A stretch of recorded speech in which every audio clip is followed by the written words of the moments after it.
Okay, this example is a little bit more difficult than the first example I did. It just looks at a similar situation, only you have to solve it via a simultaneous equation. So, I'll just pause it if you want to read the question, and I'll lead you through it now. So we start off with the basic equation of v squared equals omega squared, a squared minus x squared. And some initial conditions are given to us in the question.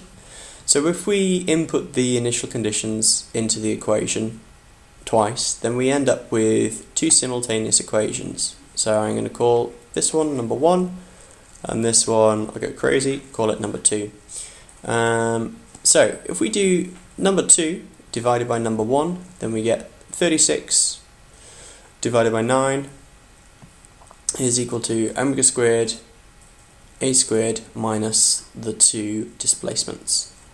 So, dividing through, we get 4 is equal to, the omega squares will cancel, we have a squared minus 0.04 and a squared minus 0.36. So, with a little bit of rearranging, we can move this up to here, obviously expand it, and then rearrange, and we get 3a squared is 1.4. So a is the root of 1.4 over 3, and that gives us that the amplitude is 0.683 meters. Now the question asks us for between 2 points, and obviously the points A and B are the two outer limits of the motion, so double the displacement. So you double the answer to get AB. Okay, and that is a B. Okay.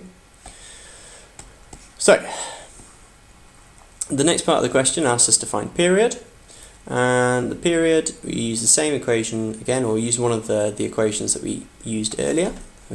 So I'm using this equation here. Okay. 3 squared equals omega squared, a squared minus 0.6 squared. So to find omega, just a little bit of rearranging, and we substitute in the value for a that we found in the previous question.